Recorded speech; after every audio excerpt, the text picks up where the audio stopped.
যথেষ্ট সংখ্যক শিক্ষক শিক্ষয়িত্ৰী ৰিটায়াৰমেণ্ট হ'ল বিনা বেতনত তেওঁলোকে খাটি অৱসৰ ল'লে প্ৰাদেশিকৰণৰ কাৰণে যথেষ্ট কম সংখ্যক বিদ্যালয়হে তালিকাভুক্ত কৰা হ'ল আৰু তাৰ পৰৱৰ্তী সময়ত সমুদায় শিক্ষানুষ্ঠান যথেষ্ট সংখ্যক শিক্ষানুষ্ঠান প্ৰাদেশিকৰণৰ আওতাত অনা হ'ল আৰু তেনেধৰণেই প্ৰাদেশিকৰণ হৈ গ'ল মই ক'ব বিচাৰিছোঁ 2013 বৰ্ষত কি সংঘটিত হৈছিল 2013 বৰ্ষত একেধৰণে বৰ্তমান যি পৰিস্থিতি সেই একে পৰিস্থিতি সংঘটিত হৈছিল তেতিয়াৰ শিক্ষামন্ত্ৰী আছিল মাননীয় বৰ্তমান শিক্ষামন্ত্ৰী ডক্টৰ হিমন্ত বিশ্ব শৰ্মা আৰু তেতিয়া অসমত চলি আছিল কংগ্ৰেছ চৰকাৰ সেই কংগ্ৰেছ চৰকাৰৰ অধীনত বৰ্তমান যিগৰাকী শিক্ষামন্ত্ৰী সেই শিক্ষামন্ত্ৰীগৰাকীয়ে প্ৰাদেশিকৰণ কৰিম বুলি যথেষ্ট সংখ্যক বিদ্যালয়ৰ পৰা নথিপত্ৰ বিচৰা হৈছিল তেতিয়া 10 বছৰৰ ভিতৰত কেৱল 3 বছৰৰহে ৰিজাল্ট বিচৰা হৈছিল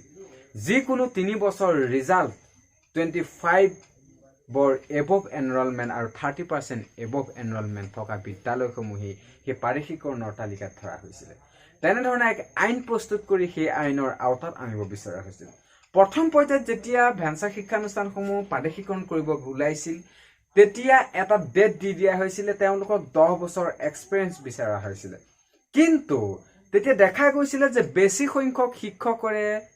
10 বছৰ এক্সপেৰিয়েন্স নাই কিয় নাই বা কেনেকৈ নাই এই ক্ষেত্ৰত যথেষ্ট প্ৰভাৱ পৰিছিল বিজ্ঞান আৰু গণিতৰ শিক্ষকৰ ক্ষেত্ৰত বিজ্ঞান আৰু গণিতৰ শিক্ষকসমূহৰ যথেষ্ট সংখ্যক শিক্ষানুষ্ঠানৰে দেখা গৈছিল 10 বছৰ এক্সপেৰিয়েন্স নাছিল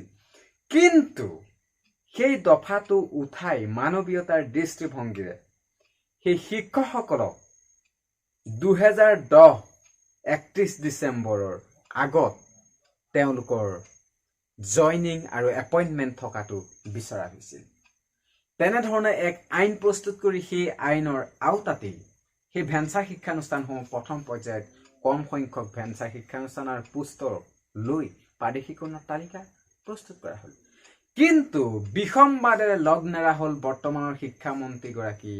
অৰ্থাৎ ডক্টৰ হিমন্ত বিশ্ব শৰ্মা ডাঙৰীয়া বিসম্বাদ সৃষ্টি হৈ তেখেতে কংগ্ৰেছৰ পৰা পদত্যাগ কৰিলে কংগ্ৰেছৰ পৰা পৰৱৰ্তী সময়ত এমএলএ পদ ত্যাগ কৰিছিল তেনেধৰণে পৰৱৰ্তী সময়ত যিসমূহ ভেঞ্চাৰ শিক্ষানুষ্ঠান থাকি গৈছিল সেই ভেঞ্চাৰ শিক্ষানুষ্ঠানসমূহ পদ প্ৰাদেশিকৰণ কৰা হৈছিল আৰু এনেধৰণে পদ প্ৰাদেশিকৰণ কৰি সেই যথেষ্ট সংখ্যক ভেঞ্চাৰ শিক্ষানুষ্ঠান প্ৰাদেশিকৰণৰ আওতাত অনা হৈছিল কিন্তু সেই একেখন আইনকেই পৰৱৰ্তী সময়ত মাননীয় উচ্চ ন্যায়ালয়ে সেইখন অবৈধ বুলি ঘোষণা কৰিল প্ৰথম অৱস্থাত যেতিয়া 3 বছৰৰ ৰিজাল্ট বিচৰা হৈছিল সেই 10 বছৰৰ ভিতৰৰ পৰা সেই 3 বছৰৰ ৰিজাল্ট কেনেকৈ দিয়া হৈছিল যিসকলে বেছি ৰিজাল্ট অৰ্থাৎ বেছি এনৰলমেণ্ট আছিল যিকোনো 3 বছৰ ৰিজাল্ট দিছিল কিন্তু বহুতে জনা নাছিল তেওঁলোকে সিৰিয়ালি সেই 3 বছৰৰ ৰিজাল্ট দি দিছিল সাপোজ তেতিয়া ৰিজাল্ট দিছিল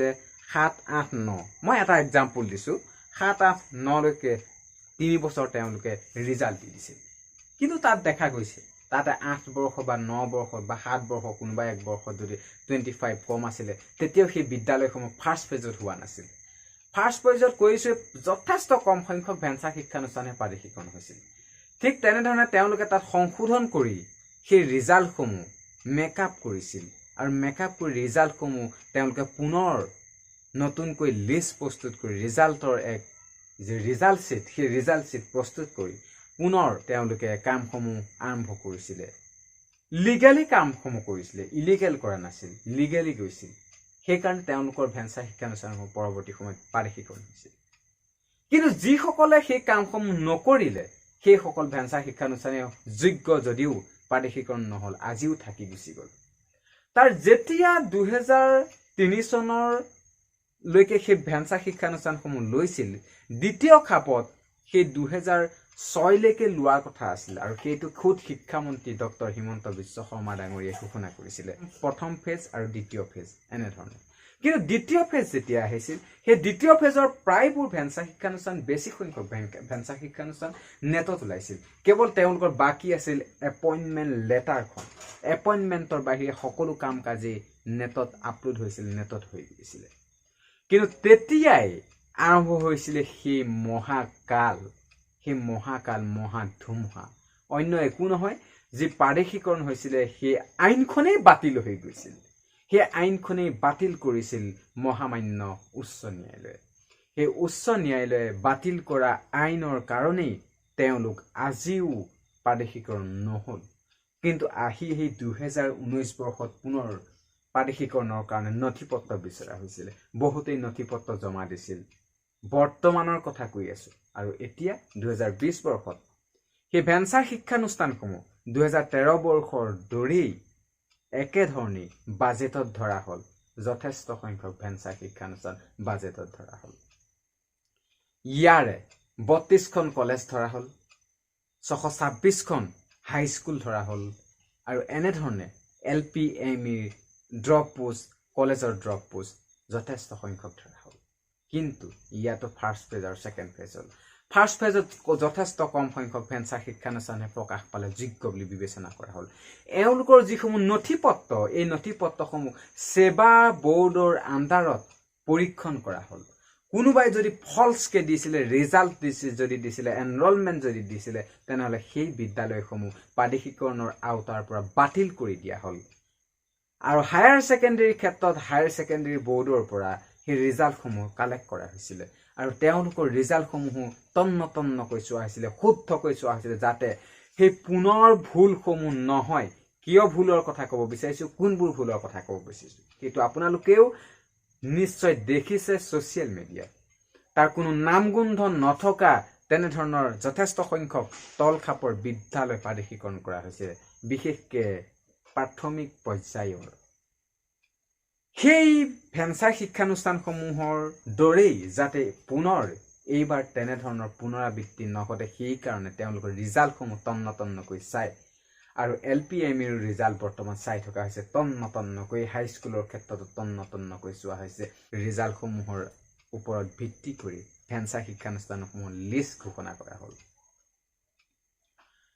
ডিগ্ৰীৰ ক্ষেত্ৰত ডিগ্ৰী কলেজৰ ক্ষেত্ৰত ইউনিভাৰ্চিটিৰ ৰিজাল্টসমূহ কালেক্ট কৰি তেওঁলোকৰ নথিপত্ৰসমূহ পুনৰীক্ষণ কৰা হ'ল শিক্ষকসকলৰ কোৱালিফিকেশ্যনসমূহৰ ডিপ্ল'মাসমূহ চাৰ্টিফিকেটসমূহ পৰীক্ষণ কৰা হ'ল পৰীক্ষণ কৰি তেওঁলোকে যথেষ্ট সংখ্যক কম পোষ্টকে প্ৰথম পৰ্যায়লৈ কাৰণ আওতাত অনা হৈছিল কিন্তু তাতো বিসংগতি ৰৈ নোযোৱা নহয় বহুতো শিক্ষক বলিৰ পথা হ'বলগীয়া হ'ল বহুতো শিক্ষানুষ্ঠান বলিৰ পথা হ'বলগীয়া হ'ল কিয় হ'ল তেওঁলোকৰ ৰিজাল্ট ভাল এনৰলমেণ্ট ভাল কিন্তু বিভাগৰ ফালৰ পৰা উলুৰ লগত বগৰী পৰিল কোনোবা যদি এজনে পুনে ইউনিভাৰ্চিটিৰ পৰা ভুৱাকৈ ডিগ্ৰী লৈছিলে অন্য এজনে ৰিয়েলকে ডিগ্ৰী লোৱা মই পুনে বুলিহে উত্থাপন কৰিছোঁ অন্য বিশ্ববিদ্যালয় হ'ব পাৰে ৰিয়েল থকাজনো সেই পুনে বুলি কোৱাৰ কাৰণে একেই শাৰীতে পৰি যোৱাৰ কাৰণে তেখেতৰ নামটো নহা হৈ গ'ল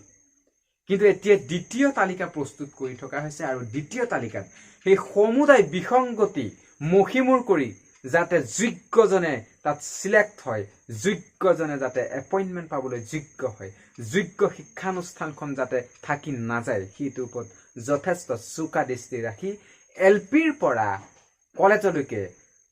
LP পোষ্টৰ পৰা কলেজৰ লেকচাৰ পোষ্টলৈকে প্ৰিন্সিপাল পোষ্টলৈকে তন্নতন্নকৈ চোৱা হৈছে তেওঁলোকৰ নথি পত্ৰসমূহ লগতে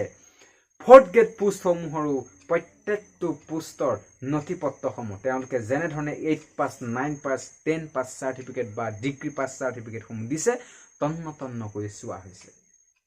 ভিডিঅ'টো যদি চাই ভাল পালে ভিডিঅ'টো লাইক কৰি শ্বেয়াৰ কৰি দিবলৈ পাৰিব ধন্যবাদ